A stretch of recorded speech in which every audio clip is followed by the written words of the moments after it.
On va commencer, je pense, par ce qui s'est passé à l'Assemblée nationale, puisque cet après-midi, il y avait une séance de questions assez houleuse qui était évidemment post-drame d'Annecy. C'était la première fois que les députés se revoyaient depuis ce qui s'est passé dans la ville de Haute-Savoie. Et il y a eu un affrontement entre le Rassemblement national et Gérald Darmanin. On va écouter pratiquement l'intégralité de cet échange, parce que c'est important d'avoir toutes les données du problème entre les mains. Un député qui s'appelle Johan Gillet et la réponse de Gérald Darmanin. Écoutez bien. Vous pourriez, avec le projet de Marine Le Pen, répondre aux attentes légitimes des Français et tourner la page du manque de courage politique. Vous pourriez tourner le dos à tous ceux qui se succèdent depuis des décennies et se contentent d'assister à l'ensauvagement de notre pays sans rien faire, en détournant le regard. Alors, Monsieur le Ministre, quand allez-vous enfin agir et nous présenter quelque chose de solide pour protéger les Français? Monsieur le député, je voudrais faire 2 remarques. La première, c'est de vous remercier d'avoir retrouvé enfin un peu de décence. La première, c'est de vous remercier de ne pas avoir sauté sur votre téléphone, votre clavier, pour dénoncer je ne sais quel défaut du fonctionnement du gouvernement pour pouvoir appuyer vos thèses fondées sur la peur. Votre question d'actualité a sans doute été demandée avant que vous vous rendiez compte de l'énorme, de l'innommable et de l'insupportable de vos réactions le jour de ces événements absolument désastreux d'Annecy, pour lesquels je veux avoir aujourd'hui quelques mots. D'ailleurs, les victimes ne vous intéressent pas. Vous n'avez pas un mot pour les enfants, vous n'avez pas un mot pour les parents pendant cette question d'actualité. Comme si finalement, l'histoire ne se déroule pas comme l'imagine Madame Le Pen et tout le Rassemblement national. Et je peux vous dire que c'est le dégoût qui nous inspire quand vous parlez de ce sujet. Deuxièmement, monsieur le député, vous parlez de l'appel au peuple. Mais je vous ferai remarquer que Mme Le Pen a déjà été jugée sur son programme. Par 2 fois, elle a été battue à l'élection présidentielle. Je veux vous faire remarquer depuis que 50 ans que le Front National prône l'adversité, le refus de l'altérité et la haine. À chaque fois, les Français lui disent non. Et c'est un grand peuple que le peuple français. Voilà pour cet échange entre un député Rassemblement national et Gérald Darmanin. Maître Olivier Pardoe, quand on demande au ministre de l'Intérieur qu'est-ce que vous allez faire pour protéger les Français, le ministre, il fait quoi? Il fait de la politique? Bon, c'est son rôle, il fait de la politique. Oui. Mais ce qui est intéressant, c'est le cumul des affaires. C'est-à-dire, j'écoutais votre débat tout à l'heure, où j'entendais notre ami dire il faudrait être comme Zola, attendre, réfléchir, etc. Avant de parler, voilà. Avant de parler. Mais vous avez une série d'événements qui sont des événements de pire en pire et qui démontrent, s'il en était, qu'il y a dans notre société des barbares qui sont présents, qui sont là, qui sont multiples. Et j'entendais le psychiatre qui, avec raison, disait au fond, il y a toute une marginalité dont tout le monde se fout. Disons les mots clairement, tout le monde s'en fout. C'est-à-dire les marginaux, ces gens que l'on voit, les SDF, ces gens un peu fous dans la rue qui parlent comme cela. Ben, toute cette population-là, tout cela doit attirer l'attention. Parce qu'au fond, qu'est-ce qu'on attend d'un homme politique en premier lieu, avant toute chose? Qui vous assure la sécurité. C'est quand même ça le minimum. Tout le reste vient après. Or, là, il s'épanche sur des programmes qui viendront pas, mais la réalité concrète de tous les jours, c'est de voir des services éducatifs de suivi des détenus qui sont occupés par des personnes qui ne sont pas les plus importantes de la société, qui sont elles aussi méprisées et qui donc n'attirent pas les gens. Or, ce sont les postes les plus importants de notre société si on veut de la sécurité. Moi, je suis toujours épaté par les rémunérations des avocats, des financiers, mais ces gens qui sont essentiels à ces débats permanents que nous avons. Parce qu'au fond, j'écoutais également votre journal, celui avant l'annonce de vos titres. Mais c'était une succession, c'est plus des faits divers, ce sont des faits de société.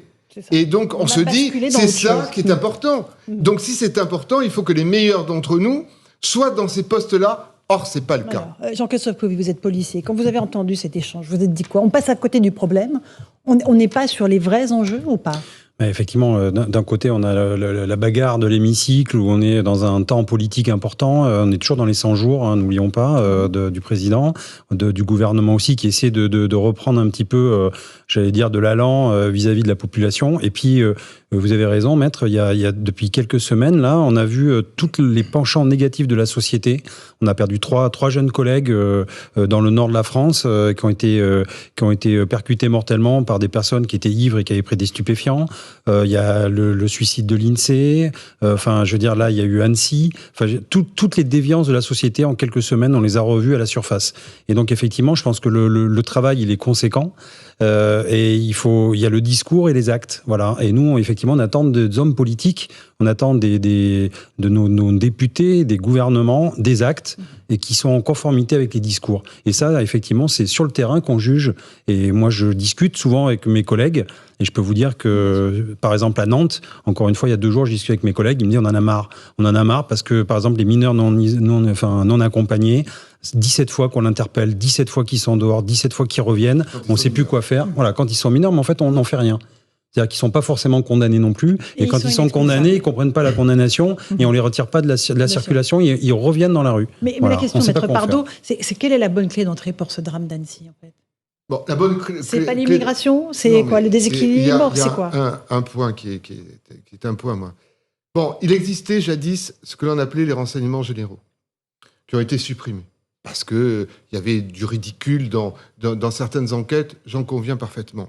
Mais enfin, chaque fois que vous avez un drame, vos reporters viennent, vos journalistes, interrogent les entourages, et on apprend qu'il était quand même très bizarre, qu'il posait un nombre conséquent de difficultés. J'entendais là, où je lisais, ce que disait son ex-épouse, qui restait en Suède, qui a été interviewée. Et son ex-épouse disait « J'ai alerté, parce qu'il avait un comportement de pire en pire. J'ai alerté les autorités françaises. » Tout le monde s'en fout. Une femme qui téléphone en disant « Mon ex-mari est dangereux, faites gaffe », personne n'a le temps de s'occuper de ça. Et ça donne un des drames les pires depuis l'affaire Mohamed Merah. Absolument. C'est-à-dire des enfants tués. C'est une histoire aussi importante que l'affaire Mohamed Merah. C'est là où on a tué des enfants aussi, avec un revolver pointé dans la bouche d'une petite fille.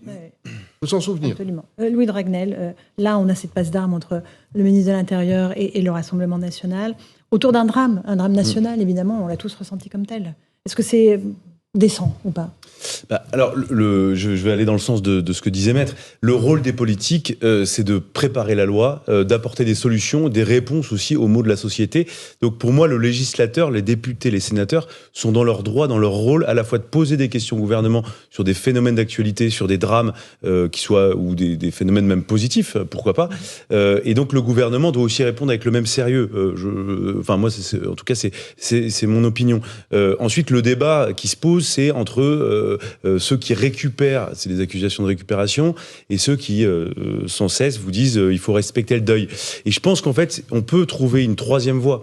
C'est-à-dire que je pense que même par respect pour les victimes et pour leurs familles, on doit poser des questions et on doit obtenir des réponses. Et ça, c'est fondamental et c'est pas incompatible avec le respect du deuil. Ce qui serait, pour le coup, lamentable, même moralement, condamnable politiquement, ce serait d'avoir des hommes ou des femmes politiques qui disent bon bah voilà, c'est la raison pour laquelle il faut voter pour moi. Ça, pour le coup, moi je trouve que c'est ça qui est gênant. Mais si on dézoome un tout petit peu de ce sujet-là, le problème, c'est que, et on a été trop habitué à cela, à chaque fois qu'il y a un attentat, qu'il y a un drame, on dit ah non, surtout pas d'amalgame, pas de débat, c'est pas le temps. On fera ça au moment du procès. Au moment du procès, tout le monde s'en fiche complètement. Et donc en fait, honnêtement, souvent. Non. Souvent, si. Et les enseignements qui sont tirés à l'issue des procès, en termes de réorganisation, par exemple, de services de l'État ou de fonctionnement de l'administration, il n'y en a quasiment jamais. Les fameux rétextes qu'il y a dans les armées, en tout cas, ça n'existe pas. Retour sur expérience. Les retours sur expérience n'existent pas dans le civil. Non, et ce qui est très important, c'est que... Et du coup, moi, je comprends, et je pense que même c'est un devoir de poser des questions aujourd'hui, non, mais de manière objective.